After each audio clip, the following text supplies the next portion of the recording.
Hello, good afternoon, and welcome. I am Gary Godsoe. Welcome to Velocity Online Racing's coverage of rounds, and now we're round 8 of Season 5 of the VOR Iconic Series, as the season just seems to fly just about as fast as these laps here at, well, we are at one of the classic racetracks on all the service. One of my favorite ones that it looks like this track, it's a lot more challenging than what it really is, and it might be. It just, for some people, it settles in for them. Some people, it doesn't. This is one of my more favorite places. This is proper Phoenix Raceway, or known as Legacy Phoenix Raceway, and that's where we'll be doing 175 miles, 175 laps today for the Phoenix Classic 175. Joining me, as always, in the booth is Kyle Klendworth. Klendy. We got 2 minutes and 43 seconds left to go in qualifying, and a pretty tight championship, although things are starting to settle out a little bit. Opening thoughts here for a big weekend of racing and Velocity Online Racing League of Series. Hey Gary, thanks for having me. I'm so glad to be here at a track steeped with real IndyCar history, in this format, in this layout, at this time of day.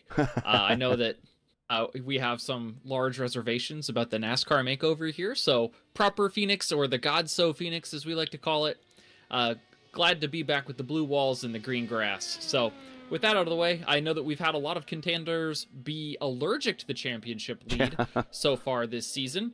And it looks like some of our contenders even have put up really good qualifying times. Liam O'Sullivan is on the provisional pole. One of his contenders, Daniel Hesje, is starting 4th provisionally. Matty Sinclair, who's always fast in qualifying, has yet to post a lap time, but he's on track right now.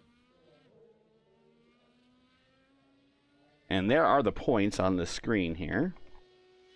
And actually, I should make those available to you as well, Clinty, so you can follow along. But points-wise for the series, Liam O'Sullivan is your points leader. Julian has stormed back. He is in 2nd spot. Silvazzi is 3rd. Matty Sinclair is 4th. Orman is in a tie with Sinclair for 4th spot. Edson Santos is in 5th or 6th, depending on how you want to look at the standings. Daniel Hesje in 7th. Strauss is 8th. Pim Van Gastel in 9th, and John Christensen rounds out the top 10 or 11, depending on how you want to look at it again. But there you have, the drop week has been included.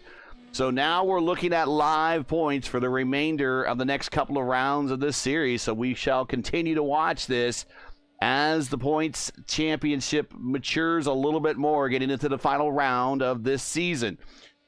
Let's get that off the screen here and get you into what we got going on qualifying. And we got about 32 seconds left to play. There we do see Matty as he is making his rounds there in the Nige livery. This is, of course, the place where Nigel Mansell had his very first oval race, and it did not go well for him.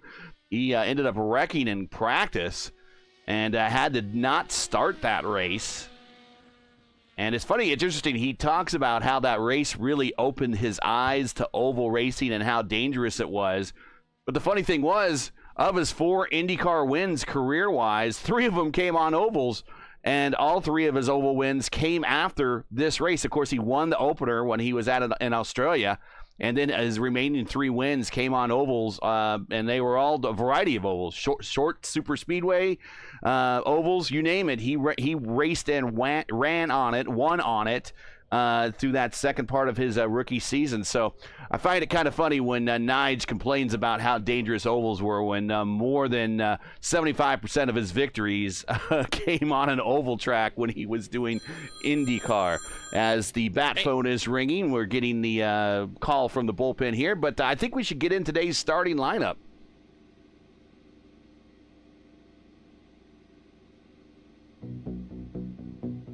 Would help you, Gary. I can do the lineup. Yeah, just a second here.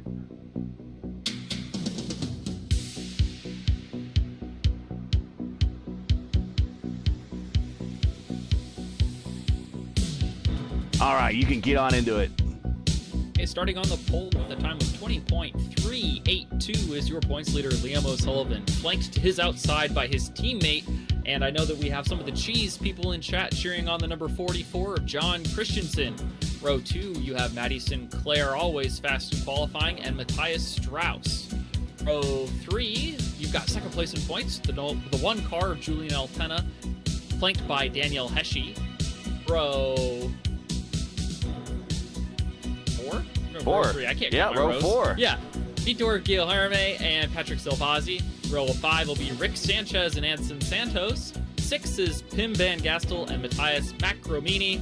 Row 7, Ryan Skywalker and Jesper Orman, my teammate. Row 8, we're looking at Sebastian Kinder and Dan Ench. Row 9, Chad Simpson, Indy 500 qualifying GOAT and Christian Ortiz. And starting from the rear, shotgun on the field without taking time today, Shane Coker.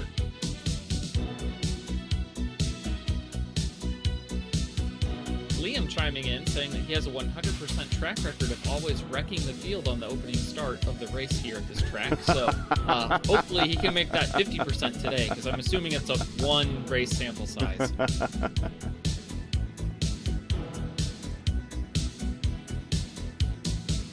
And this first corner complex after the straightaway is very difficult. You've got to let the car settle and rest.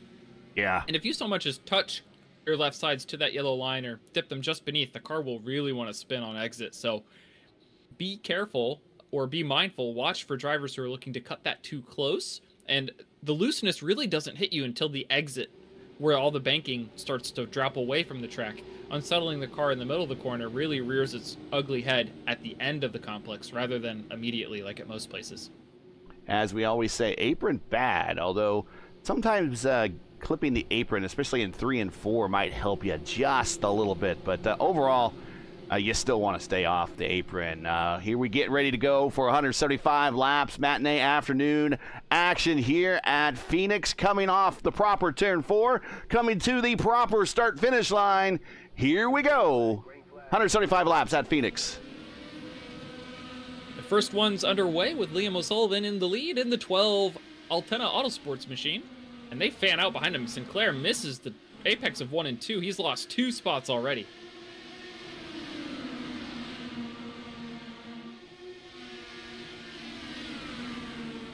Vitor side by side with Silvazzi all the way through that lap. Now they get in line. Silvazzi immediately switches over, goes underneath Hesche. You're going to see a lot of that. You're going to have a lot of switchbacks because the outside is preferred in 3 and 4, but the inside is preferred in 1 and 2. I think the only way you're going to see people passing today is if they ride the high side all the way around, because I think you can fight and complete a pass from the high side in 1 and 2. You just have to hope that the driver in front of you kind of falls asleep and stops defending the high side for 3 and 4. And wow, they are tight in the mid-pack. Watching this battle right here with Santos Sanchez, Marcamini, and Jesper Orman.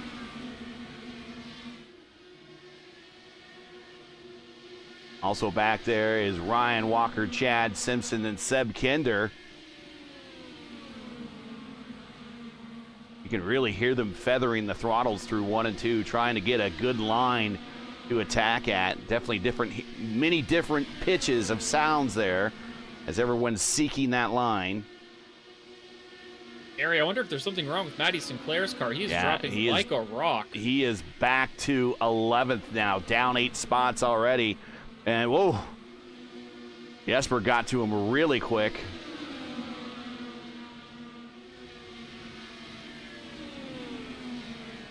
And yeah, I don't know if he has some damage, but he is cycling all the way back to the rear. I don't know if he just was having a hard time and didn't like all the traffic around him or what.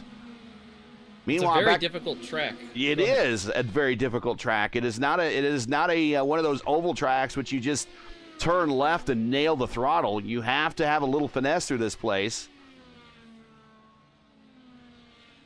And it shares a lot of similarities with another track that I'm pretty good at. I'm just not one of my favorite tracks. This is also one of those tracks for me. Statistically, I'm good at it. It's just not one of my favorite tracks. Gateway. It's another one of those. It's a smaller version of Gateway if you think about it.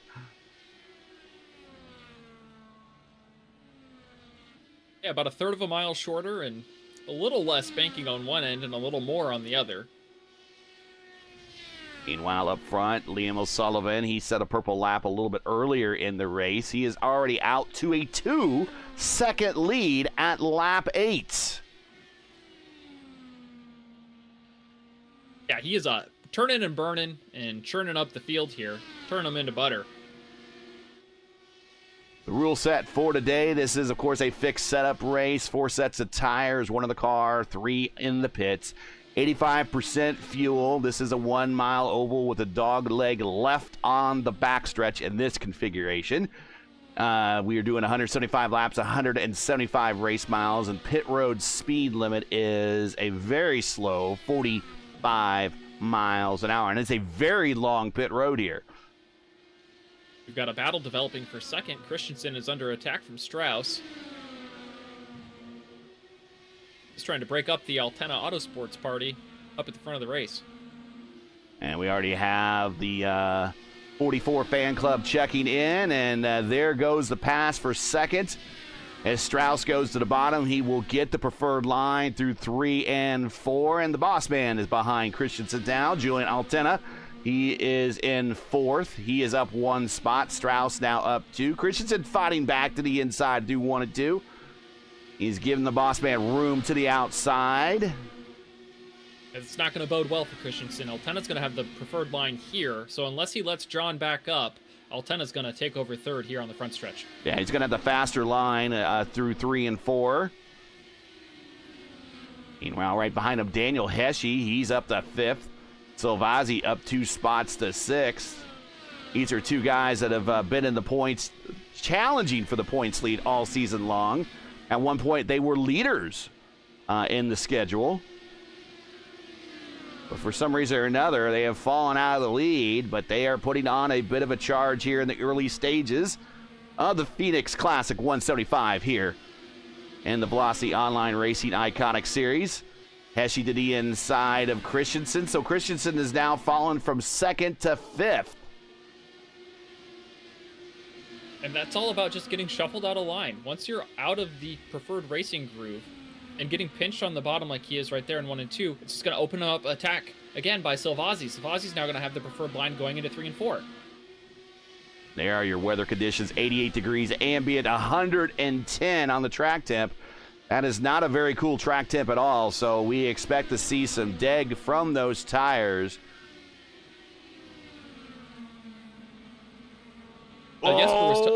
Christensen gets run over. And that's Santos, that's Guilherme. And that's exactly what I was talking about, is that if you unsettle your car on exit, it's just going to spin off of turn 2 just like that. Guilherme just didn't have anywhere to go because Christensen was checking up to avoid hitting the wall. And I think he's just going to need a new front wing unless he has any suspension damage in the front end. I think Vitor might have gotten away with one.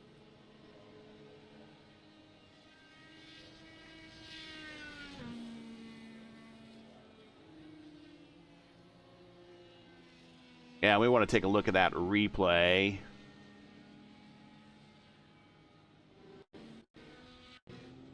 And yeah, you clearly saw it early on in the.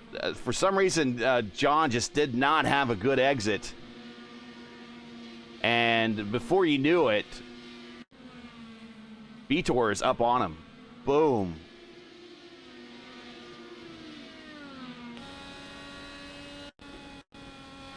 And let's get a good look here from Vitor's point of view and just see what he sees. This is the closing rate in these cars.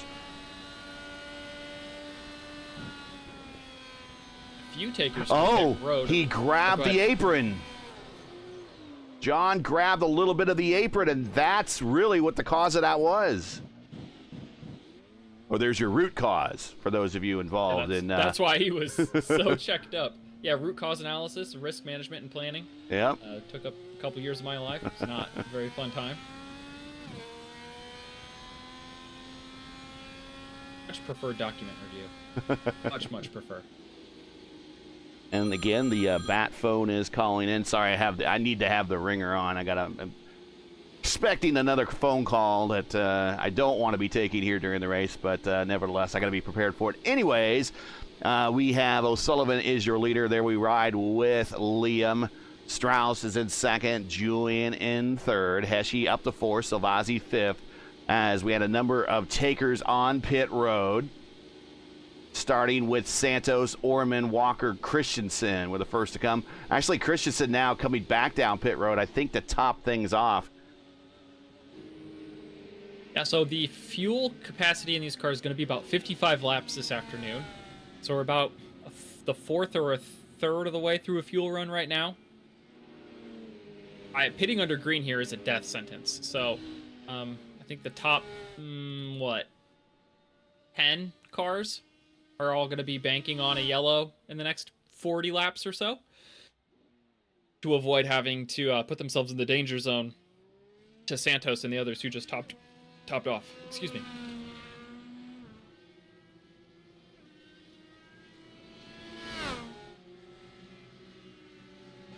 All right, and we're getting back to go. Takes them.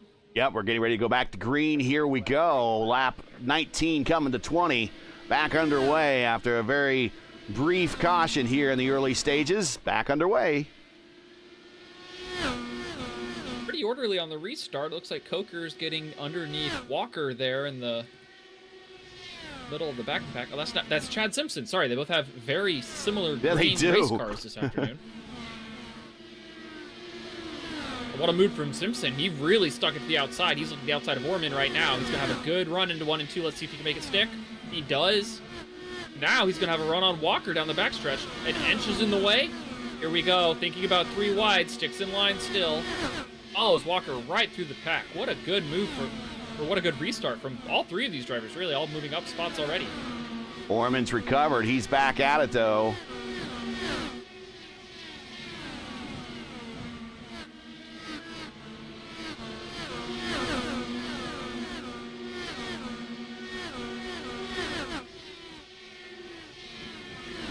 See how quickly Santos and those other drivers can reel in Ortiz in the front 9, who are all on those hotter, older tires. Looks like Jesper was about to get split 3 wide by Pim Van Gastel, but he thought better of it before going into turn 1.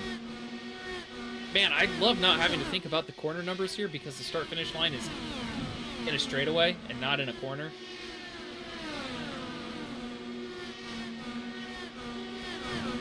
Continuing to watch this battle. Very good battle here back in the mid-pack. Jesper did a really good job digging on the bottom there. Usually you're at an advantage when you're pinned down beneath another car, but Walker will have the preferred line through 3 and 4. Jesper really dials up that yellow line. He's a draw side by side and now ahead. Here he goes. A run down the front. All he's got to do is stick it here on entry and he'll have the spot. Easy.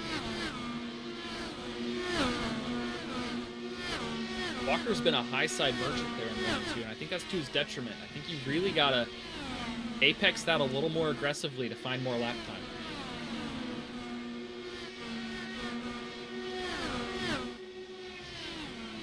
And Simpson has knocked off Santos as being the top car on fresh tires. So should strategies A and B flip-flop through this race, Simpson's put himself in a position to inherit the lead. With the hamburger helmet. Back up front, it is Liam O'Sullivan out to another pretty decent lead. Not quite a second, but building on that. Strauss is in second. Julian Altena in third. And then we got Daniel Hesche in fourth and Patrick Silvazzi in fifth. A couple of these guys looking for good races to help kind of recover a little bit of their championship runs this season. Still have some time left in the schedule.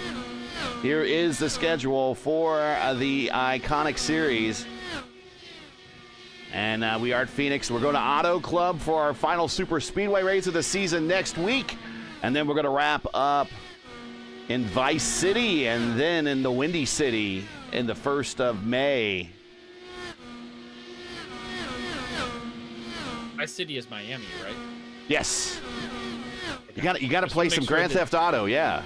No, I had. I just wasn't sure if that was widely adopted. Because I'm like, well, some people call Las Vegas Vice City, but it's most notably known as Sin City. I just want to make sure that it is Homestead and not Vegas. Really good battle for third. Oh, Hesche wow. Everybody hit the wall just about coming off the corner exit there. Hesche, and I think both Silvazzi and Hesche hit the wall. I think Julian kind of led him up there. A dangerous part of playing follow the leader. Sometimes he doesn't know where he's going. Yeah, you don't want to follow him as exactly as you should. Here they come again off the corner there.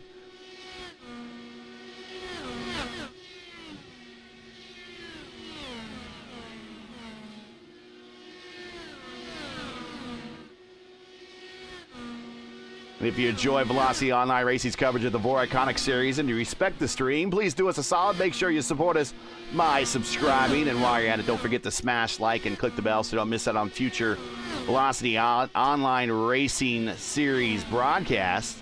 Their family of leagues here. Tomorrow is the IndyCar Championship. It continues when they go to Nashville, the Nashville Superspeedway. That's going to be a very tough race. Julian now working on Strauss as he's getting away from Hessie a little bit.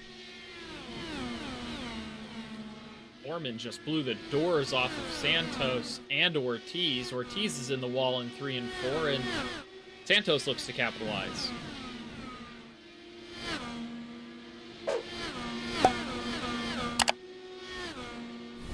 Chad Simpson has run away from all the other cars on new tires. He's gotten by Kinder and Marcomini. He's now dialing up Rick Sanchez for the 6th place position. And Sanchez just kind of hanging on to that lead group there at the tail end.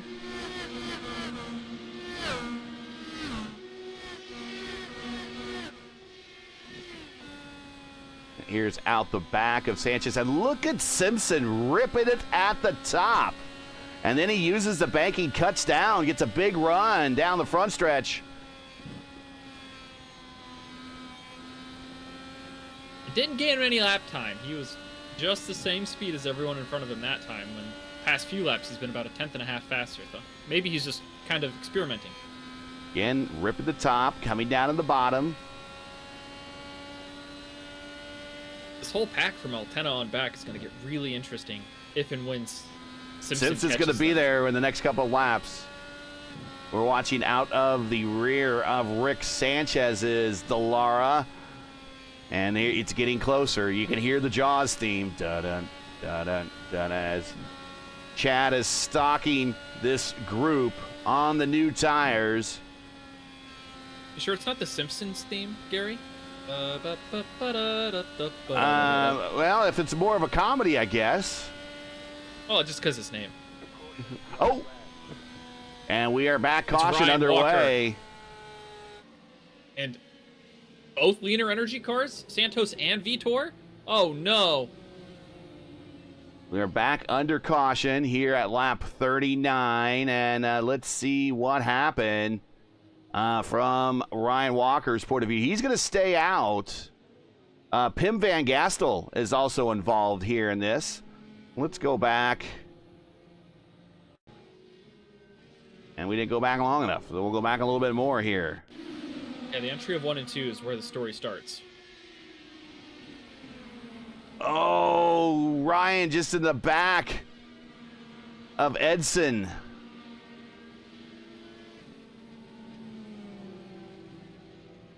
And I don't know if he just didn't expect Edson to slow down as much.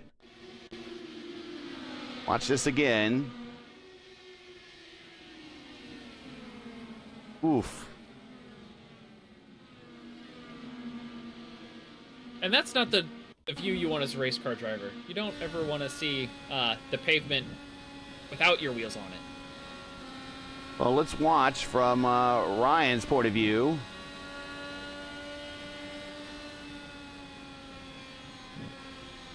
I don't think he expected Edson to slow down as much as he did in the corner and just gets in the back of him. Yeah, I think Edson was trying to arc the corner and have a really good exit, and Walker just got there in the middle of the corner where he had more speed than Santos did.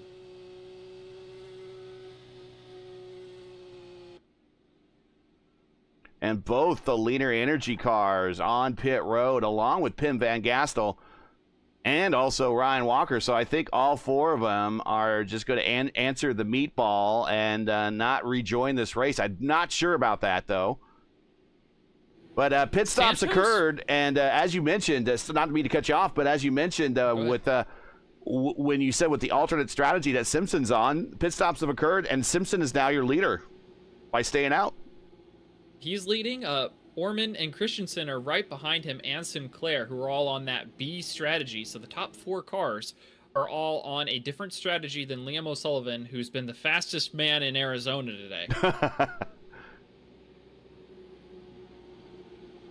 Here's your weather update, 108 degrees on the track temperature.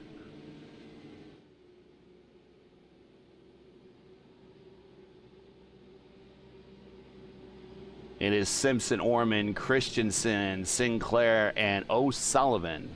Going to be bringing us back to green, I believe, this time by.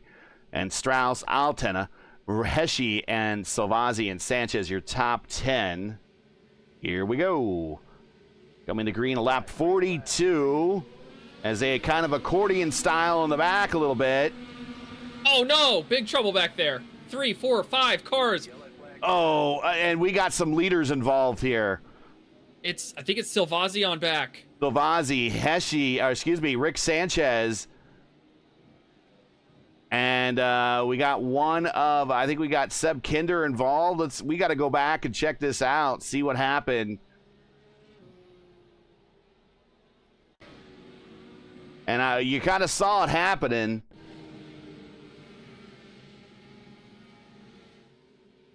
Here we go. And kind of see right about Julian, things tighten up there. And Sanchez into the back of Salvazzi. Marcamini in the back of Sanchez, which causes him to go back into Salvazzi. And Ortiz makes his way through. Wow. Shane Coker. Not sure what happened to Marcamini again there the second time. But Shane Coker manages to find a way through on that one. Check this out. Well, actually, he's damaged. He's damaged. Yeah, Ortiz made it through, then spun the tires going into one, and Coker ran into the back of Kinder. So I think Coker will be able to continue. I think Ortiz has a terminally damaged suspension.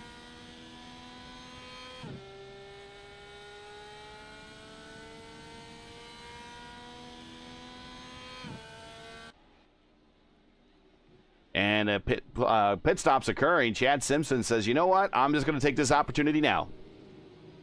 Well, hey, they thinned the field out. If you come get tires now, there are not that many more cars in front of you than there were. But I mean, now he's on the same strategy effectively as Liam O'Sullivan, right? There's been one green flag lap, not even 100 feet of green, plus this pacing period. I think we're coming back to take the green this time, Gary.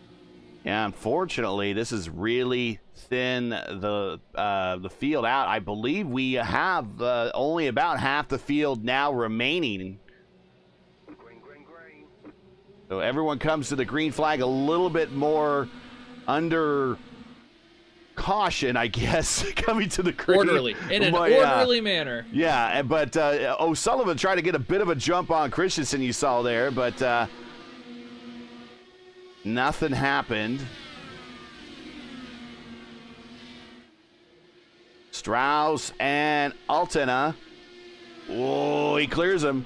Moves Strauss up to fifth.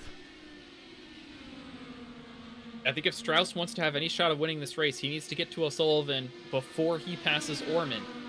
If he's going to pass Orman, basically put yourself in a position to be the car to capitalize on both of those two racing for the lead. But he's still got two more cars to work through, and O'Sullivan is coming fast.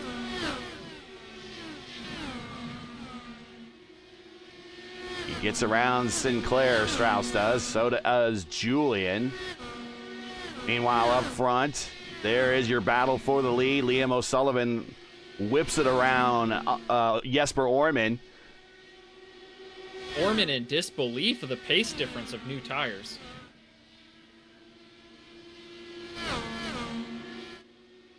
As O'Sullivan already, O'Sullivan already 0.6 of a second lead.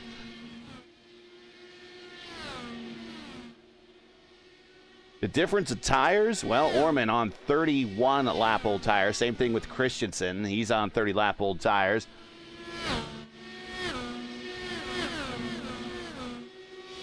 Does include two pacing periods, but, you know. Yeah, they're going to try to go as far as possible. Make that pit stop and try to make this in just a two-stop race.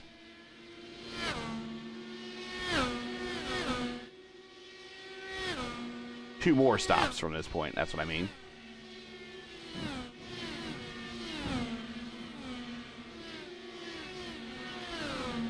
Christensen giving up another spot, this time to Heshy. Heshy moves up to 5th.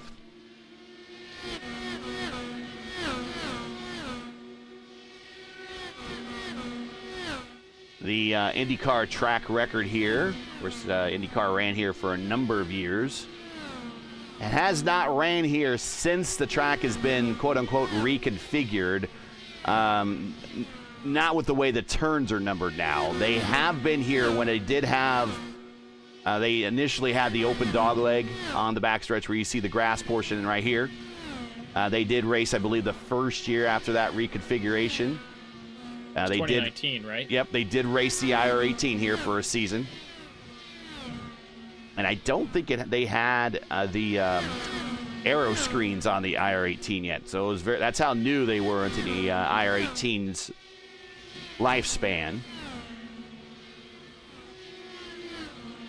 Julian around Strauss, getting that position back. Now going to work on Jesper with the really old tires now. Jesper's tires now 36 laps old. The IndyCar track record is 194.9, set by Helio Castroneves. In these cars, back in 2017, when they had the big Aero kits and all the different winglets from the manufacturers on these cars. The career wins leaders here. When the IndyCar used to have 2 races a season, then in the spring race, it was Johnny Rutherford, Lone Star JR, Uncle Bobby, and Rick Mears, each with 3 wins. And in the fall race that they used to have here, Al Unser Sr. and AJ Foyt each had 4 wins apiece here. The current wins leader, if IndyCar ever decides to come back, although it's going to be a new guy because this guy's no longer in the car anymore, it's Tony Kanaan. He has 2 wins. He went back-to-back in 2003 and 2004. And Phoenix is quite possibly the site of the biggest IndyCar upset in modern IndyCar driving history, and that is Jim Guthrie beating Tony Stewart back in 1997. Underfunded and much maligned, Jim Guthrie got his one and only IndyCar win here, beating out the, at the time, the super team of Team Menard. And the super driver, soon to be IndyCar champion that season of Tony Stewart. Any relation at all, Gary, to Janet Guthrie? No. They asked him that during when they were trying to get to know him, and there is no relation, I believe, to when he said to Janet Guthrie. Pleasant surprise, though. Here is Julian. He has reached Jesper again. He's going on the high side through 3 and 4. Jesper has really found out the dime strategy, or the enter low, wash high, exit low line. He's found a way to carry more speed doing that through 3 and 4. And he got within inches of that wall on exit of 1 and 2. All paved, brother. Use it all.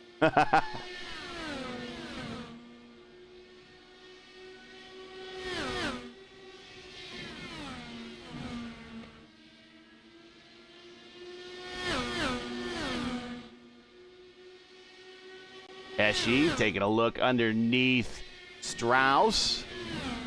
Now, Phoenix is a site of many first-time victories for drivers. Robbie Gordon got his first win here. Sam Hornish got his first win here.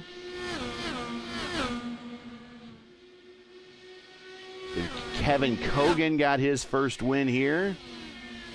Also, Roberto Guerrero got his first win here, I believe.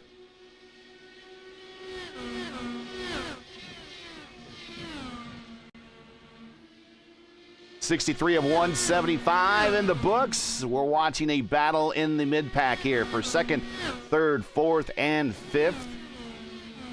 When does Jesper Orman and John Christensen, who just lost another position, the Matty Sinclair, when do these two decide to come to pit road? Meanwhile, up front, it is our points leader, Liam O'Sullivan, sprinting ahead, the 4.7-second lead.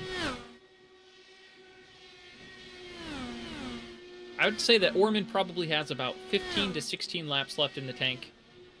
before he has to throw in the towel. Towel. Towel? Excuse me. The tall towel.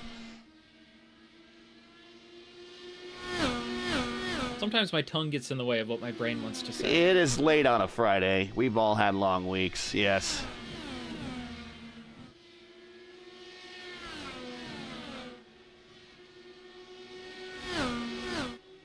Any of you race fans at home ever want to go see a race at Phoenix International, I highly recommend sitting on Rattlesnake Hill. I saw the NASCAR Championship from that viewpoint in 2021.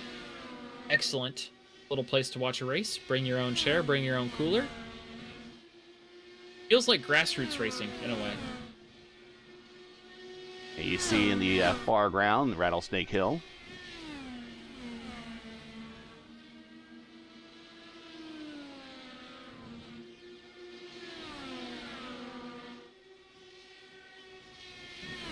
She's starting to reel in Julian a little bit.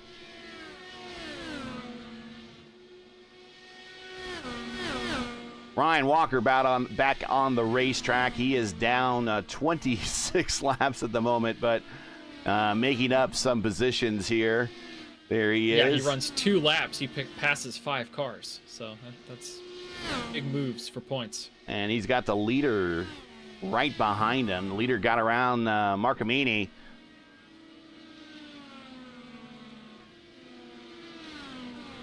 Marcamini 3 laps down from that incident. He's in an old NTT livery throwback from Tony Kanaan.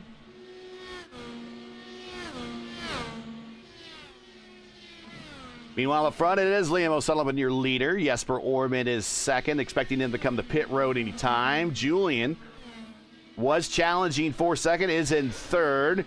He has kind of backed off a little bit and is now under attack by Daniel Hesje in fourth.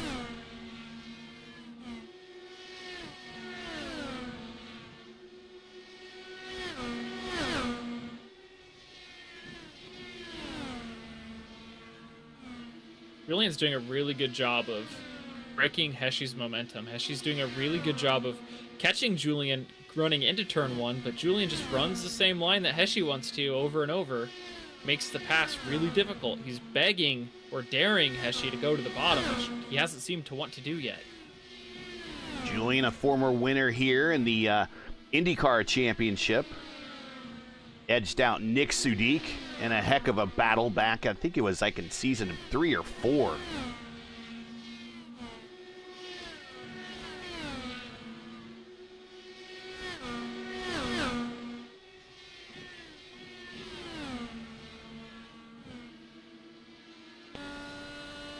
Out the gearbox of Julian's Dallara. And you see the bright yellow of Daniel Hesje, the Brazilian, running down the Dutchman. Keeping things interesting for us here, that's for sure. And there's not very many close battles on the racetrack. We're about looking at them right now. Although, go back a little bit further in the pack, and Dan Inch and Chad Simpson are kind of in close proximity, as Inch is now reeling in Christensen and Simpson reeling in Inch. I'm really surprised Simpson hasn't been able to make more hay. He had a lot of pace earlier, but I guess that's just how traffic works, you know? I don't know, maybe, maybe he's trying to hit a number now. Perhaps. Could be at that point in the route. So you're on the outside of Inch. Still drag racing him off the corner. Then he clears him now.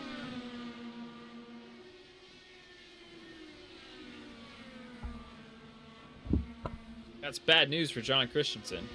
You got Chad Simpson behind you now, brother, and he's passed everybody on the racetrack but Liam O'Sullivan. I'm kind of surprised that the Satellite Racing switched to the green car. I like the old red car. Sometimes you want to tempt fate, you know what I'm saying? Yeah, I know what you mean. You get better luck with red cars. They go faster. Of course.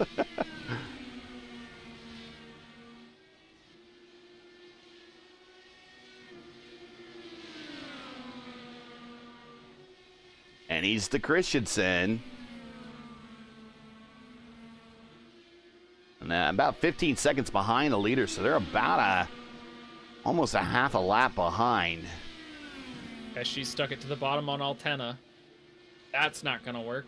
Ortiz rejoins the race. 35 laps in arrears. And again, just needs to make a couple of laps. Actually, he's at the top of the cars that are already on pit road order, so he's not gonna pick up very many spots easily. But Christensen on pit road scheduled stop. Jesper Orman on pit road scheduled stop. And this is where them being off strategy will either be a blessing or a curse. We'll see if the way they choose to get tires for the remainder of this race. So here on lap 80, and then again they'll probably get tires about lap 122, 125, and then go home. If those full stints will be better for them than the relatively shorter stints of O'Sullivan and the rest of the field. Altena on pit road. Maddie Sinclair on pit road. Interesting that Altena chooses to cover Jesper when he had a lot more gas in the tank.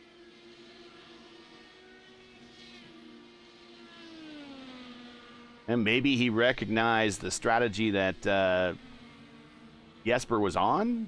Possibly maybe thought it might be the winning strategy, or maybe just, I gotta try something different. I just don't have the pace as much as Liam does. I gotta do something different. Could be that, or maybe he just didn't want to run next to Hesje anymore. Just break up where he is on track and try to set better lap times. Driving defensively is slower than just taking the line you want. Here's new tires versus old tires. This is just for track position. Christensen around Hesje. And just in one turn, he pulls that much ahead of him by 3/10. Julian, purple lap that time by new tires. That does it. 174.7. Oftentimes drivers will call new tires new boots or new shoes, but unlike shoes and boots, you do not really need to break them in. They go the fastest as soon as you get them.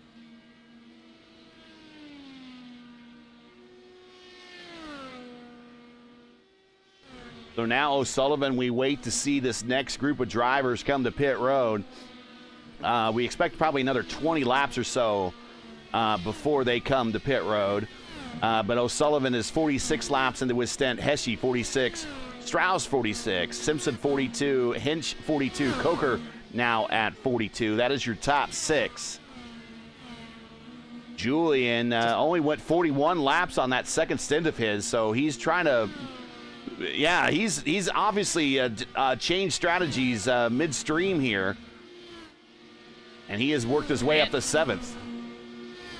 And he really beat Jesper on pit road. I don't know if Julian knew how to exit and enter really quickly, or just the difference in the fuel save, or the amount of fuel needed was the difference there. But instead of being behind Jesper like he was prior to the stop, he's now well ahead of him.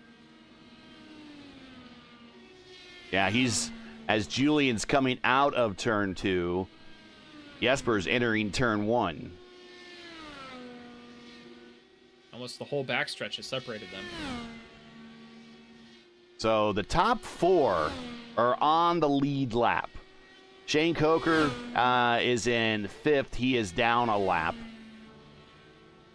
Inch is in 4th spot. He is on the lead lap. Last car on the lead lap, right in front of him, Chad Simpson.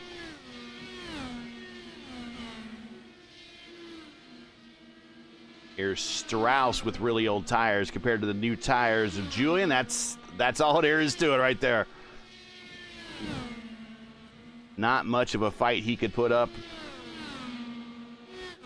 I would expect that the key strategy for Liam is that if he can keep his other chief competitors one lap down, because right now Julian has appeared on his relative. Like, they're about the same distance between O'Sullivan and Altena as Altena has between Orman, almost a whole straightaway.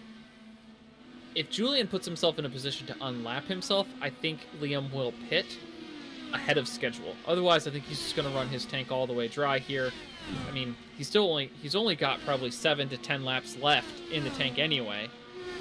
And I would anticipate him to come out behind Julian just because of the difference of pace on fresh tires. Simpson on pit road. He hustled down to the 45-mile-an-hour pit speed. He locked up there on entry. No black flag. He's good to go, but always a little scary when you come in a little too hot.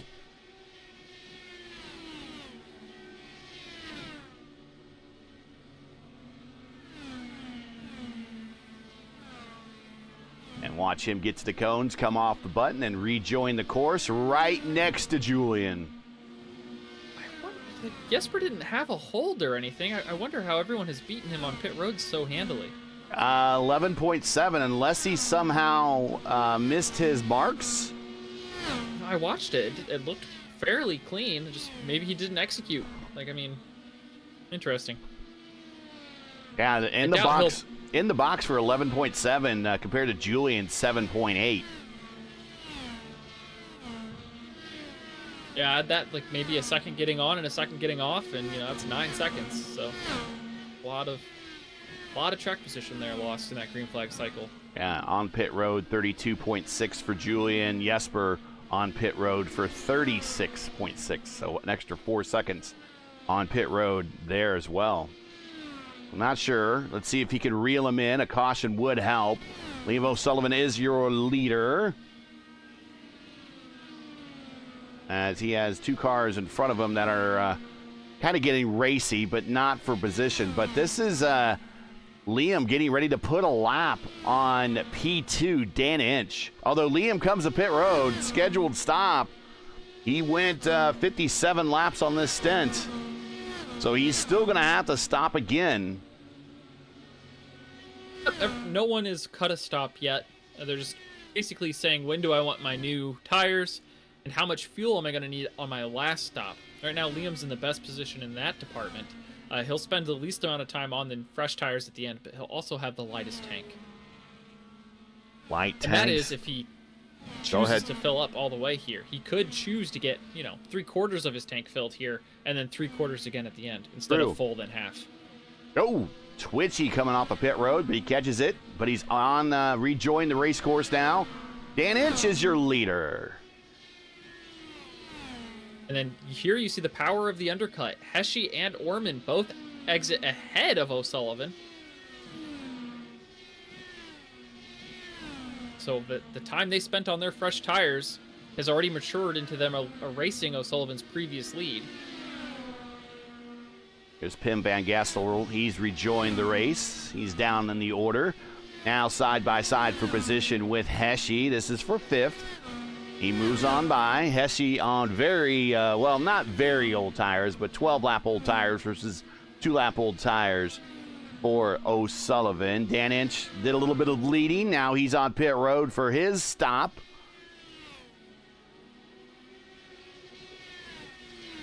He went 55 laps on that stint. You know who wants to see a yellow right now? Shane Coker. Marcamini got put in the wall by Ortiz off of turn 2. No yellow, they all kept it straight, but dangerously close. Coker on pit road now. Marcamini on pit road with a black flag. So he must have sped on pit road.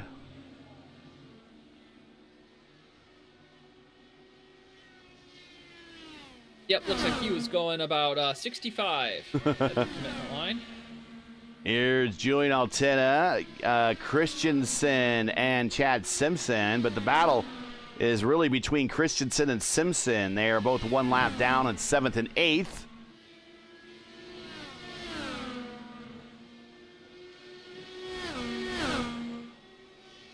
If you're just joining us, this is Velocity Online Racing's coverage of the VOR Iconic Series, coming to you from proper Phoenix, as Chad gets around Christensen on the low side through turns 1 and 2. This is the Phoenix Classic 175. We've now completed 104 of 175 scheduled laps. Make sure to smash the like button, subscribe to the channel so you'll miss out on the next race. The next race for us will be tomorrow afternoon as the VOR IndyCar Championship resumes at Nashville Superspeedway. Coverage starts at 4 p.m. Eastern Time right here on the Velocity Online Racing channel.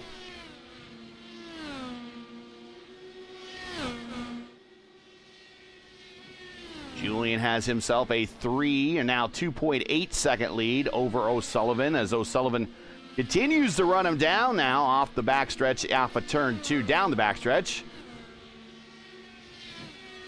Julian with 25 lap-old tires versus 8 lap-old tires for Liam. We already know how fast Liam was at the beginning of the stints, so he's going to run down Julian pretty quick, and he's already got it down to about 2 seconds flat. But he does have Christensen in front of him. That is not for position, but that is 2 teammates right there. So they're not going to battle each other too hard and make things too difficult for one another. We have also seen these tires kind of plateau. After they run a bunch of fast laps, they kind of get into a second band where they don't really get any worse. So it's possible that Altena's hoping that he can have O'Sullivan's tires in that range where he won't be able to pass him, much like Orman was defending on the previous run in front of Altena. And Chad Simpson now last car on the lead lap. He's right in front of our leader. And that's another situation that I wasn't quite sure how it developed, because Chad did not get a stop and hold on pit road or anything of that nature, but he fell a lap down through this pit cycle. He only came to pit road 10 laps later than Altena. So, I mean, it must have been possible that the track position plus Altena having the undercut on him put him a lap down. It just was a little baffling to me that that's a whole, 20 seconds worth of track position. But I guess it is. Vitor Guilherme back on the race. He is 69 laps down, but he has just worked his way up a couple of spots to 16th now to improve on at least a few more points here to be awarded for this race. And now we're going to have very shortly a battle for the lead. I wonder if Julian will just have a tactical concession, knowing that the strategy might play out the same way at the end of the next stint, and then he would fight Liam then. But I feel like if you know that you're on the back foot, you've got to defend him both times you'll be ahead, just so you can slow his total race pace down. Wow. O'Sullivan just sends it. Julian gave him tons of room.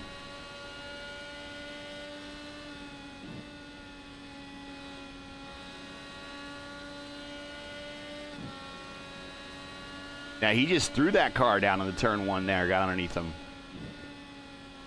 Yep, and no defense at all from Altena. Just running his own race, racing the racetrack. Gonna let strategy dictate the outcome rather than going elbows out.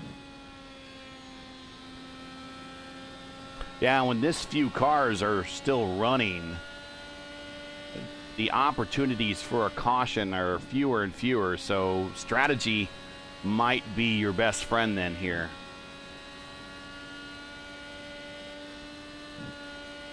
Here, Julian going up through the gears. It's more than just turning left and mashing the pedal. He's down the 4th gear through turns 3 and 4. Watch him as he goes into 1. He'll go down the 4th gear there. Get down to that yellow line. And then as he comes off the corner, he'll go to 5th. Might even grab 6 here briefly. Nope. But in the 4, whoa, there goes Marcamini. I believe Marcamini's on fresh tires. Yeah, 10 lap-old tires. Julian just wisely lets him go.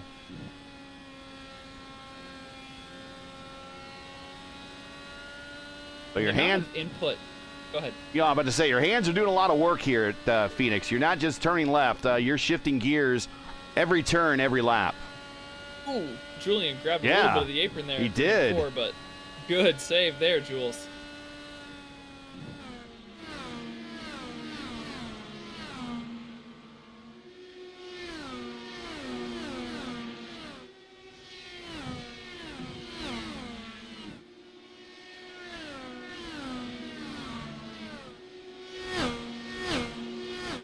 And even though you're keeping busy with your hands and feet, it's really important to be delicate with your inputs, right? You can't be herky-jerky.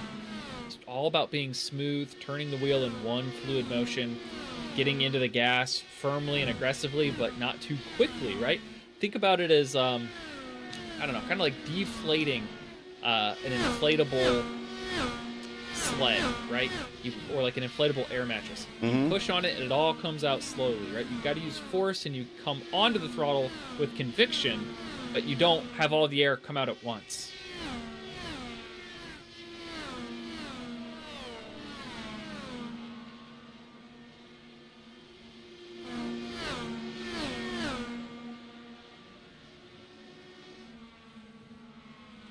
.121 of 175, your leader, Liam O'Sullivan, your points leader in the championship, looking to capitalize on that points lead into a larger lead with a win here today. But the guy challenging him for the points is the guy challenging him here in the race. Currently P2 in the championship and in the race is our defending series champion, Julian Altena. Julian currently second on the racetrack. Jesper Orman has worked his way up to third. Daniel Hesje is in fourth. Strauss is in fifth. Different strategies going on at the top. Liam on much fresher tires than everyone at the moment. Not much more than everybody, but just a little bit more. 25 lap old tires versus 42 and 43 lap old tires by Altena and Orman. 35 lap old tires for Hesje and 31 lap old tires for Strauss. Strauss not that much older tires than O'Sullivan, so he should be one of your more faster cars on the racetrack. We're watching him right now.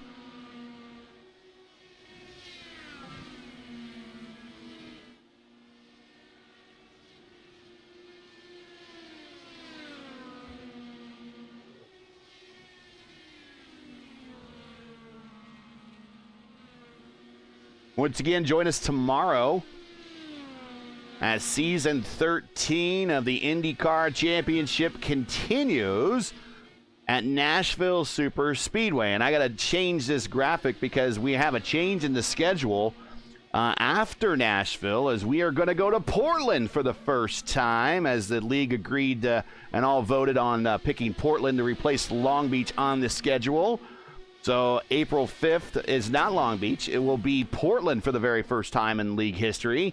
And then this also follow up and end the season at Homestead and Auto Club as well. I always love seeing new tracks being integrated the season that they're released. It's really a breath of fresh air and some like new blood. You know, you might see some new faces up at the front because everybody's starting on the same playing field. You've never raced there before. And you only have one opportunity to win an inaugural race. You want to do that. Everyone remembers whoever won there first. O'Sullivan has reached some lap traffic, or not really lap traffic. It's a tail end of the lead lap, Chad Simpson. Simpson does have quite a bit of pace, 35 lap old tires, only 5 lap old tires, 5 lap older tires than Liam. But Liam trying to give a pass attempt here on him. But here comes Ortiz. Ortiz, he's on 5 lap old tires. Not for position. None of this is for position, just track position. Overall race time, and Ortiz is second of the cars that have suffered near terminal damage today. Oh, O'Sullivan tagged the wall there out of 2. I'm gonna make sure he's okay. I saw Maddie Sinclair on pit road.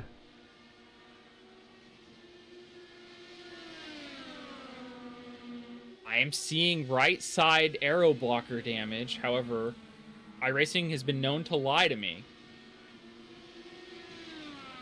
Well, we'll keep an eye on his lap times. If he has not used his fast repair. There is no fast repair in this series. That's right. Gary. I got to remember. The other DW12 league that I do has the fast repair. So maybe they could try to fix it on pit road. But normally when you hit the ad blocker and you damage the ad blocker, there is no repairing that. It seems to have come back to full form. So okay, so he is netcode contact. He is forgiven.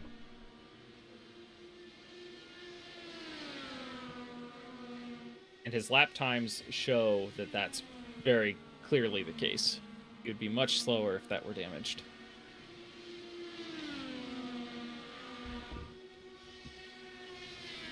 A little bit of a development. Jesper Orman has been faster than Julian Altena for the better portion of this second half of this run.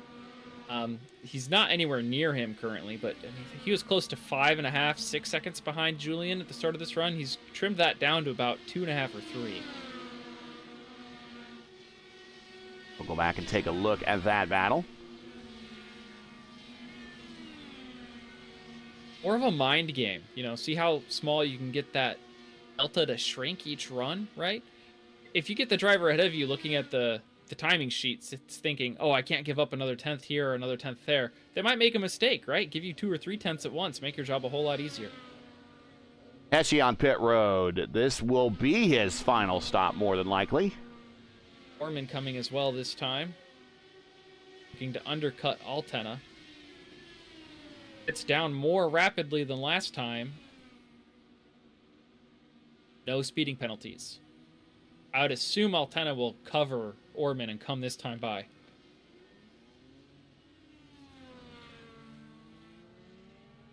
Yep, like clockwork. We'll go on that one real quick. There he is. Our defending series champion coming to pit road. So did Simpson.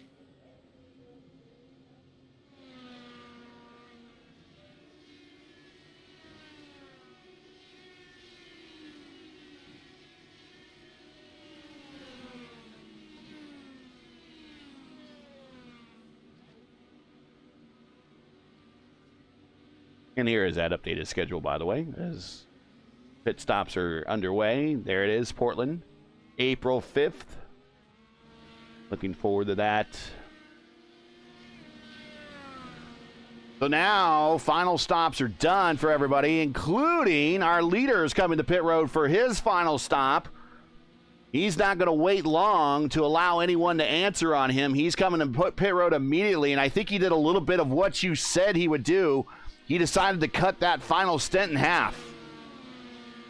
Yeah, rather than running it long and putting the rest of the field in the danger zone, where if we got a yellow, they'd be trapped a lap down, he would pit by himself from the lead. He chose to not suffer the ill effects of any undercut, not have to deal with dirty air, not deal with being raced, and maintain and preserve his lead that he earned on the previous run.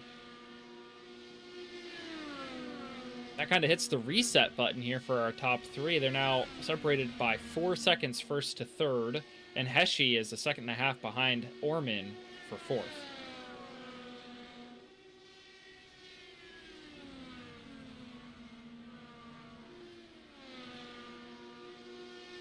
And Orman, 177.7 purple lap.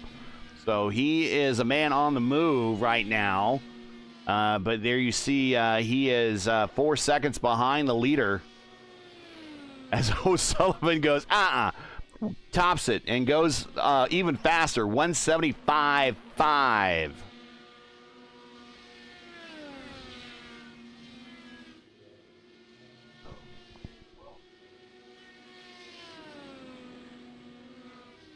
.141 of 175 in the books. As Chad Simpson coming off pit road, his final stop. Actually, no, that was not. That was Coker. Sorry, that's Shane Coker. Coker, same color car, yeah, and we said blast by him on the wall. Blast. Just I don't think he really expected him to come on the high side there, and woo, it got a little tight. And Julian right behind him. He's got a head full of steam. Shane's probably still catching his breath.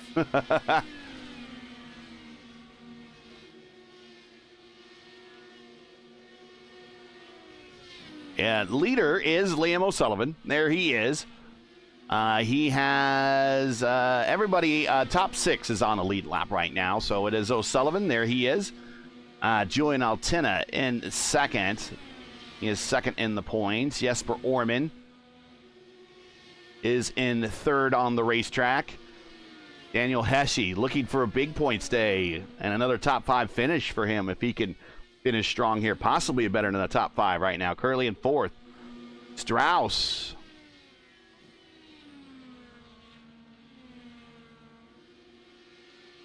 Strauss in 5th.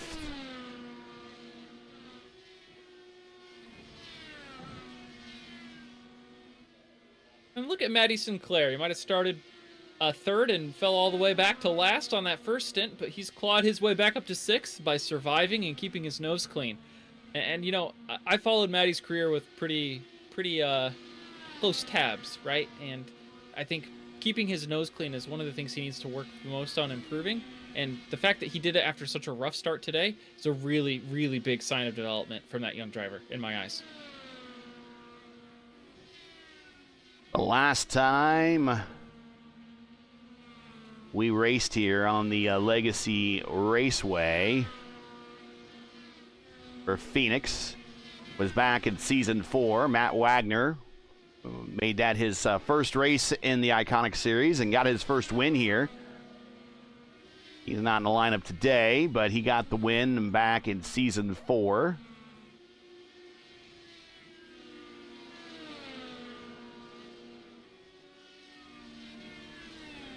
Christensen won here before, back in Season 1 when we raced on the new configuration of Phoenix.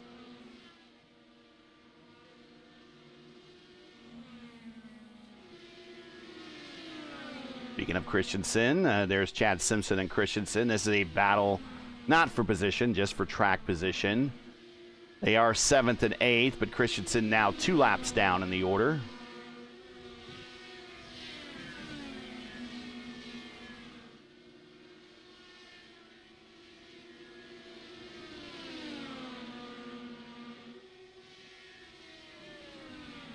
.25 to go here at Phoenix. We got Wags in the chat even. All right. The Wags, I shouted you out there. There you go, buddy.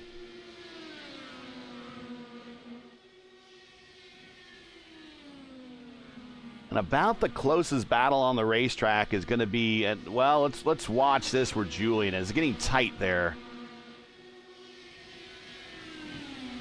Just congestion there. There's not a lot of position battle for anything more than track position there.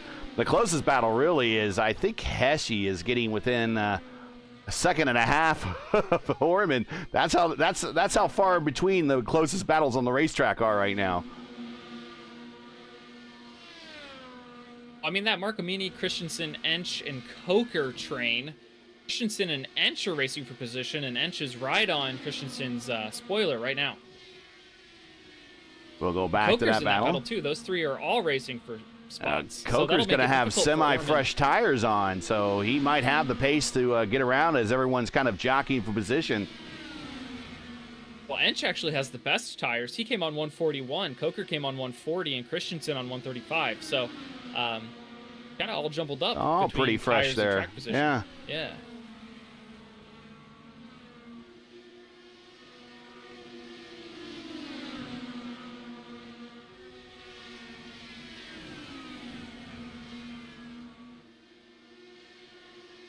Pim Van Gastel's the last car running on the racetrack. He's down at 14th, but he might actually, getting really congested through here, especially with one of the leaders coming through. Yeah, Jesper's like, come on, guys. I've got second place to catch. And they're like, no, we're racing for position. Please. Be gentle. Have mercy. And Heshy's like, yes, boys, slow him down. We might be separated by the Atlantic Ocean, but not if you guys help me out. And Orman's moving right along. He's already up on this next set of two. But Pim currently in 14th, and he might have time to maybe catch Walker one more. Ortiz and Walker are both also on the racetrack. So yep, Ortiz and Pim, Walker both are rejoined. He's just keeping Santos and Guilherme behind him. I think he could pull over here at any time and secure his finishing position. But, laps are laps. Hey, you know what? I always say, iron sharpens iron. Even if this is not your race, it's now kind of turned into a glorified test session. Get some reps in.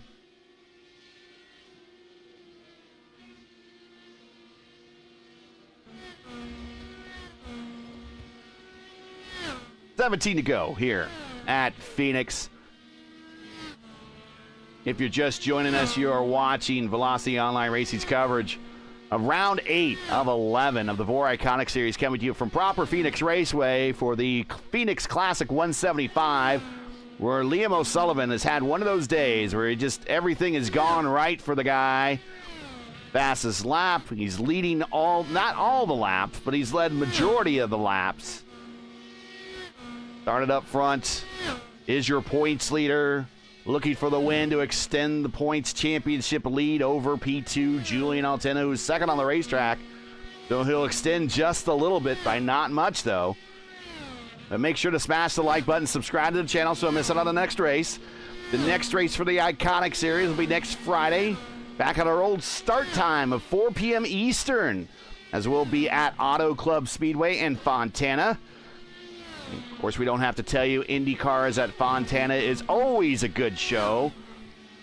So don't miss it, and it'll be all right here on the Velocity Online Racing channel.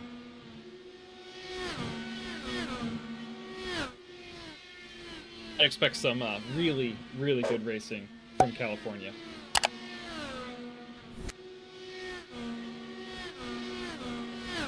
$13 to go, now $12 to go, going into turns 1 and 2. Our leader has Pim right in front of him, as well as Ryan Skywalker. Pim lets our leader go. Next up for him will be Walker.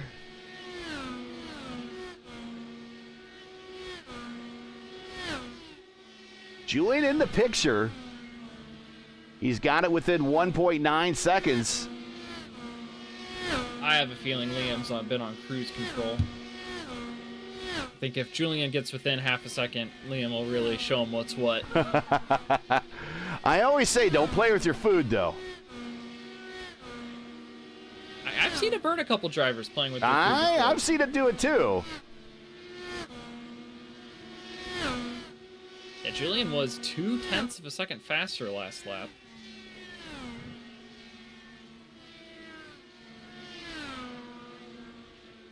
If he's 0.2 of a second faster for every lap the rest of the race, he will be within striking distance, right at the white flag. 9 to go, 9 more miles. 0.1 that time, so he'll have to make up 0.3 on one of the remaining laps. And with no traffic in sight, well, I guess that's Walker right in front of... Walker's in front of the leader.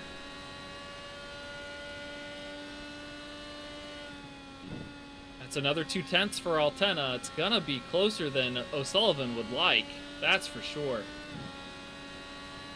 Ortiz is coming up on Altena too. He's much faster with fresher tires.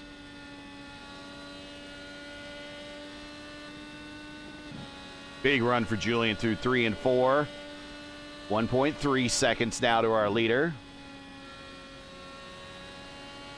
Julian not quite in the draft envelope for these cars. Remember, they do not extend as far back as the IR18 does, even though in the real world, these things poked a much larger hole in the air when they went down these straights. 1.1 seconds now for Julian. If he keeps this up next lap, he'll be under a second. He's got the pace, but he doesn't have the laps. I think Altena would need like 2 or 3 more laps to set up and execute the pass. At this point, I think he's just going to catch O'Sullivan and not have any time to do anything with him. Another 0.2. Altena is really found something here at the closing stages. We're riding with P2 in the order right now. P2 in the points, defending series champion. Running down our leader. Now he's into that window where he starts to feel the impact of the dirty air. 4 to go.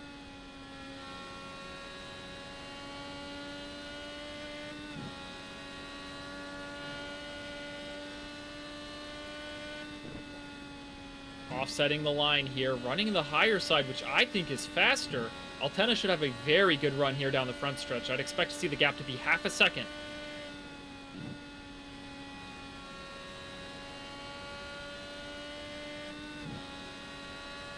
I think you're right, though. Unless something happens that Liam is just fast enough where he could probably stay out ahead. Oh, Julian. Ooh, Altena.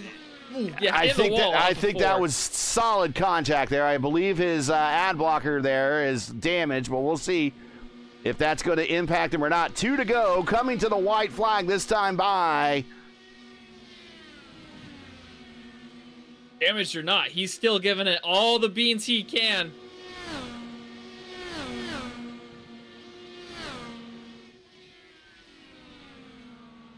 White flag in the air. Here he goes down the backstretch. I think Lean, if he could just hold the lead through 3 and 4, he's going to get this. Coming off the corner. And our points leader is going to extend his points lead in this championship just a little bit with just a couple more rounds to go. And that is how you paint the picture of a future champion possibly. Is closers be closing, and that's exactly what Liam did today. He really didn't close at all. He opened the door for himself and slammed it on everybody else. I was going to say, he put the rest of the field in kindergarten and taught them their ABCs, always be closing.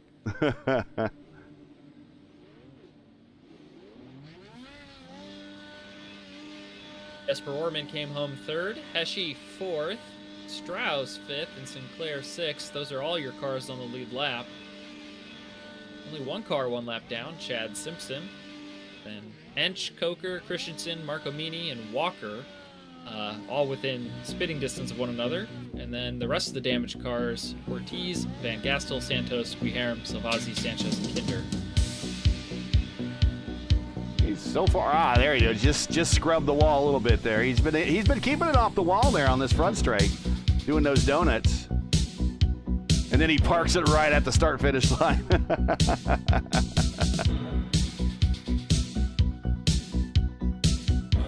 All right, let's get the final standings here in just a second. 2/3 of the podium this week, unlike the full clean sweep they had at Kentucky, but can't be mad if you're the owner of the league and the owner of the race team and you get 2 of your cars on the top 2 steps.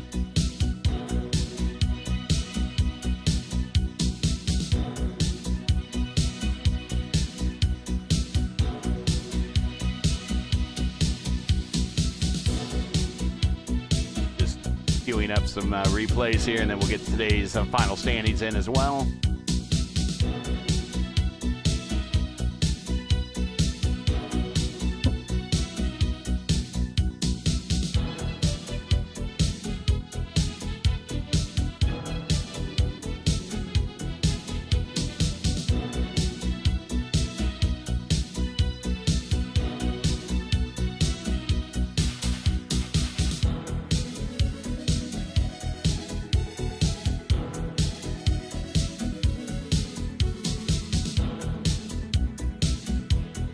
All right, here we go.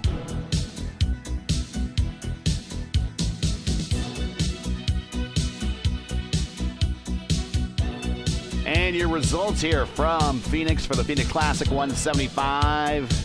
The VOR Iconic Series, Liam O'Sullivan with the win. Julian Altena second. Jesper Orman third. Daniel Heshy, another good run for him. And I think that's going to bode well in the points championship and kind of recovering some lost ground for Daniel. He's had a bad couple last races after getting his breakthrough win at Iowa. This is a good recovery race for him. Strauss, Sinclair, 5th and 6th. Chad Simpson's first start in the series in a while. Welcome back, Chad. Finishes 7th. Inch, top 10 and 8th. Coker in 9th. And Christensen kind of fell through the order a little bit. Started on the front row and fell to 10th. He'll probably want some of those positions back. Marcomini at 11th, Walker 12th, Ortiz 13th, Tim Van Gastel 14th, Edson Santos 15th, Guilherme in 16th, Salvazzi 17th, Sanchez 18th, Kender in 19th, and these all had some type of contact at some point or during the race. A lot of it had to do with that restart. And that is your 19-car field.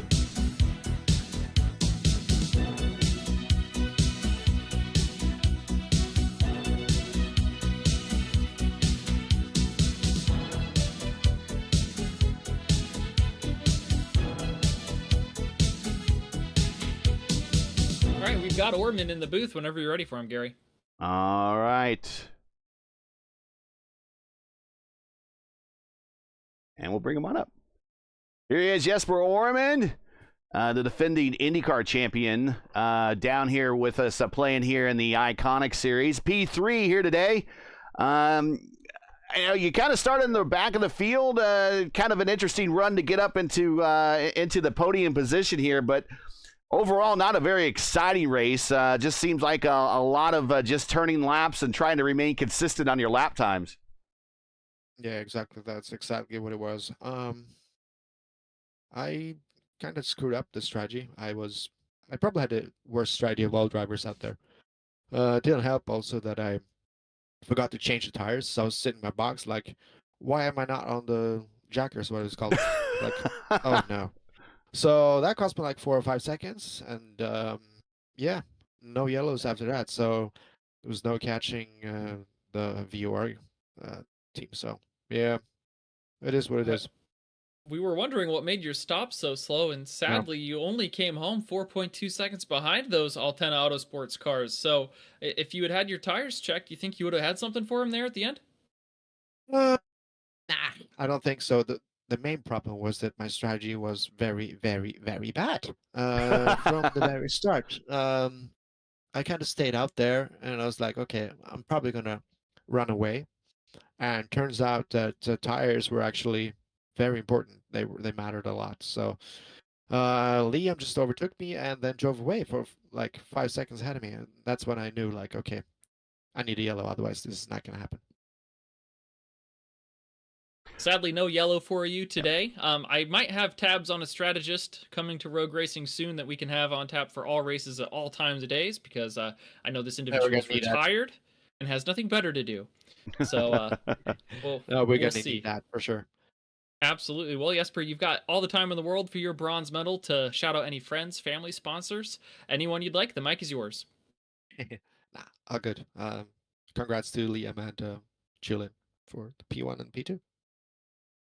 All right, well, congrats on the finish, and we'll catch you at the next one, but we'll definitely probably catch you tomorrow when the IndyCar Championship resumes at Nashville. Mm-hmm. Yeah. He was definitely eating something. He was eating and maybe drinking something, and I think maybe he had a little bit of a head cold to boot on top of that, but it's late at night in his neck of the world, so go get some sleep. I know it's a Friday night, though, but he's an old guy like us. What's he doing on a Friday night, right? Drinking thinking juice. That's right. Let's bring on up Julian here just a second here into the booth. Get his car activated. There we go. And there he is joining us. Julian, P2 today. The good news is it's a P2. The bad news is you gain absolutely nothing on the points championship. Yeah, can't win all of them. Yeah. I got close at the end. I thought Liam wasn't pushing, but he was. And I'm not sure where my pace came from at the end, because I didn't feel like I was doing anything special. But yeah, it was a fun little battle at the end there. After the one of those restarts, I was able to pass Matthias and kind of just do my own thing from there. I wanted to undercut the guys at the front to get a few laps lead bonus points in, and that's what I did, and still finished P2. So pretty good day still. Clindy. Yeah, I tell people all the time, and they never believe me, that the secret to going fast for a long time in this car or in the IR18 is to slow down, be smoother. I think maybe Liam saw that you and Jesper were undercutting and decided he needed to do the same, and kind of turned the wick up a little bit and deviated from what he had been doing, whereas you just stayed the course and kept on logging consistent laps, and that's what let you reel him back in. How do you kind of temper your nerves and know that, what you were doing is working and not to push too hard? I mean, we saw you smack the turn 4 wall with 2 or 3 to go, but you kept your foot in it. Tell us about your process. I hit the wall. I don't even remember. But honestly, I was just going into this race pretty much completely blind, because only a handful of people apparently know this, but it's my birthday today. So it's downstairs with my family, and went upstairs with about 20 minutes to the race, and did some practice laps there. And that's pretty much all I did for this race today. So yeah, just pretty chilled evening, I guess. I didn't really put anything into this. I wasn't sure what to expect. So that pace, like I said earlier, just kind of came out of nowhere. It wasn't really to plan or anything to preserve my stuff. I was just going in blind. I didn't know what to expect. So yeah, that's how I got there. But apparently I hit the wall with 3 laps to go. So Well, P2 for the birthday boy is not such a bad present. You've got the microphone. If you want to shout out any friends, family, sponsors, or birthday guests that you have over at your home, go ahead. The floor is yours. yeah, I don't think they appreciate it if I name their names out on a broadcast. But thanks to my family as a whole. My girlfriend is next to me in bed, just playing The Sims 4, whatever she's playing. She's shaking yes or nodding yes, so playing The Sims 4. If anyone is wondering on my Discord when I'm playing Sims 4, that's my girlfriend on my laptop. So Sure, whatever. Okay. I don't play The Sims. Okay, that's fine. That's fine. I'm an NPC in real life. I prefer it that way. Alex Bunny from IFS Personal Financial Planning. Gary Lovin from Lorvins Incorporated. You guys for broadcasting as always. Liam and John for being at the race today. Shame on the guys that didn't make the race. Shame on you. Hopefully we can see them tomorrow. But it was a fun race. I want to thank everyone who came out as always as well for the race. Only 6 cars on the lead lap, but that's kind of what to expect with Phoenix, or as you say, Linux or Linux. But yeah, it was a fun race. Just want to thank everybody for a great day today. Just gonna look forward to Nashville tomorrow then on the IR18 side. All right. Well, happy birthday, everybody. Shout out happy birthday to Julian in chat, and we'll let you go play Sims 4, okay? Thank you. Yeah. I'll probably get a drink first because I'm sweaty. Fair enough. For both. See you later, brother. All right. See you guys. Thank you. All right, and we'll bring up our winner here now momentarily. Wow, led 152 of 175 laps. As our points leader, he extends his points lead, gets his 3rd win of the season after winning earlier this season at Texas, then Indianapolis, and then Phoenix. So you've run the gamut of wins. You win at an intermediate track, a super speedway, and now a short oval. And on top of all that, you extend your points lead coming into the final portion of this season. Talk about your race. You like I said, led 152 laps of the 175 of this race, and there was no shortage of pace for you at all today. You were just on it from the outset. Yeah, I mean, it's nice for me to get that kind of nice load of laps led on a short track. I had it in Milwaukee earlier in the season, then strategy undid me. Same with Iowa in the main series. So it's nice to finally get a reward on the short track, which is why, if anything, I played it slightly too long on that middle stint, as I didn't come out with the same advantage I thought I would have. So I had a bit of work to do at parts of the race, but felt I could pass and get through it with the tyre advantage. And yeah, Julian caught me a bit by surprise there with the pace he found at the end. I was trying to manage it, but then he had a lot more. I was pushing there at the end, and he had more pace than me. I think a few more laps, might have had a few runs at me. But yeah, it was just about managing it. Good for the championship. I came into this thinking top 3, but yeah, it's the pace was clearly there.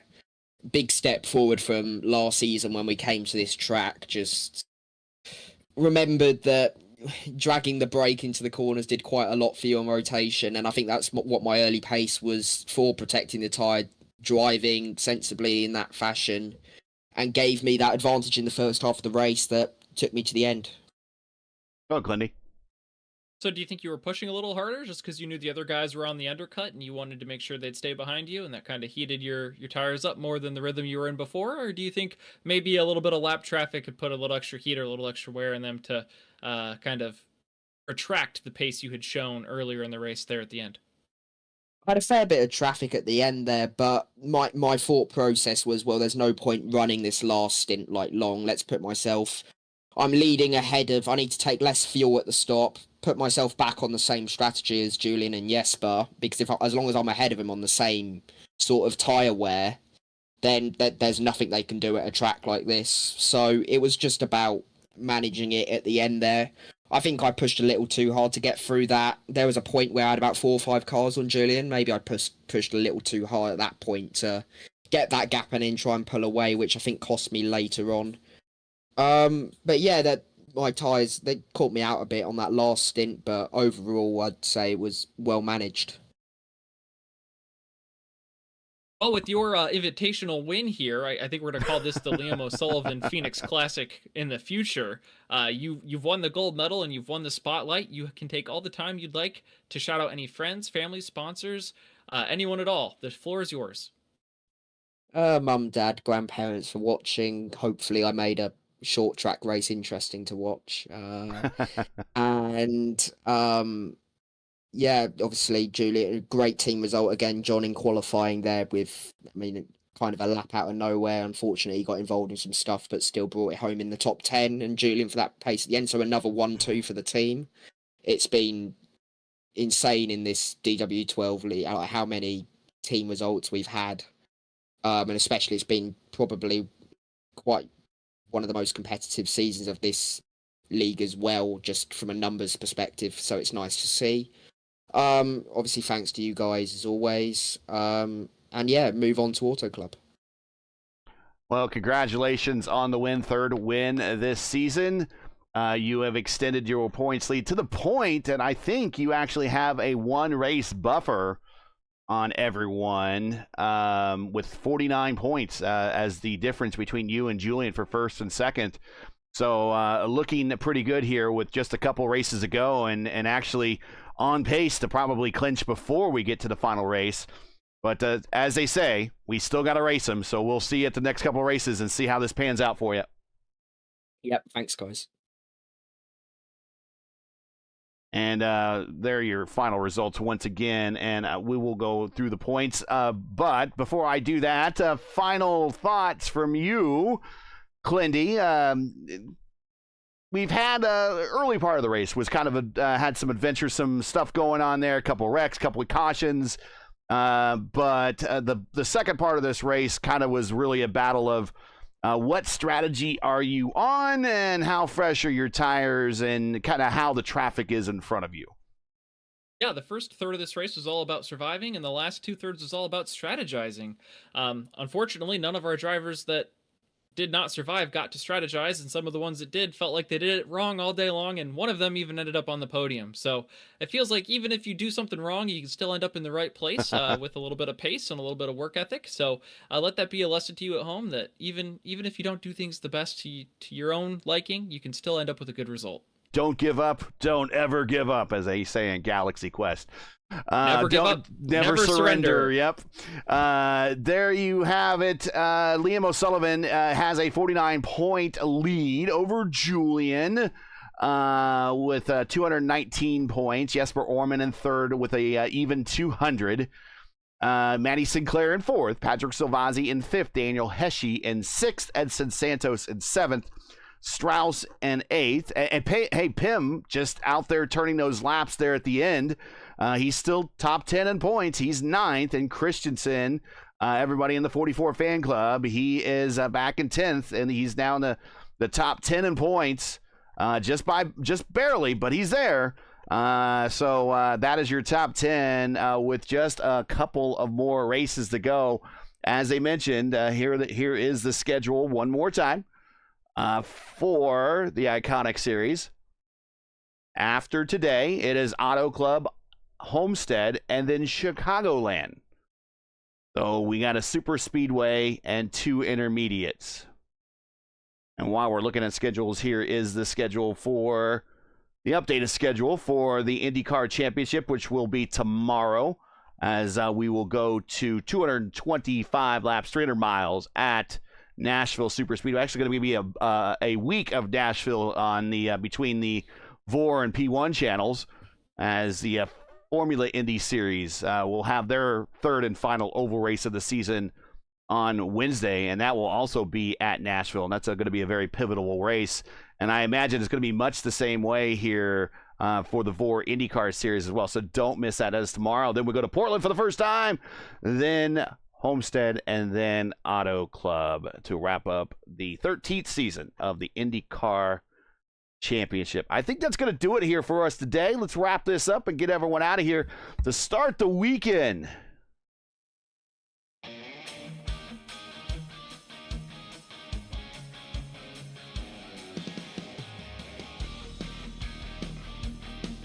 So that's it for today. Once again, your podium for the Phoenix Classic 175 from Legacy Phoenix Raceway.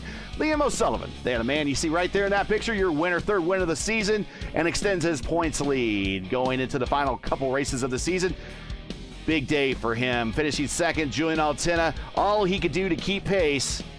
Does he have enough time left in the season to make up that 49-point difference and defend that title? And then Jesper Orman in third. Join Clinty and myself again next week for round 9 of Season 5 of the VOR Iconic Series as the teams and drivers head to our final super speedway of the season, Auto Club Speedway in Fontana. Coverage will return back to our old start time of 4 p.m. Eastern. Again, that's 4:00 p.m. Eastern. Remember, this weekend, time's going to change in Europe. The time has already changed in the USA, so for the correct broadcast time in your area, you can find everything right here on YouTube at youtube.com and just search for Velocity Online Racing. Now, as you know, the YouTube algorithm game is not an easy one, so please help support us with the weekly grind. Leave a comment below. Let us know your thought of tonight's race. And if you enjoyed today's coverage, support us by smashing like in the video. If you're new, click subscribe, and while you at it, hit the bell for weekly reminders so don't miss out on more of Velocity's Online Racing's other iRacing programming, including tomorrow. As we mentioned, the IndyCar Championship goes to Nashville Super Speedway, 4 p.m. Eastern time. It's our last 4 p.m. Eastern race of the season for the IndyCar Series before they move back to the regular 3 p.m. spot. So make sure you note that.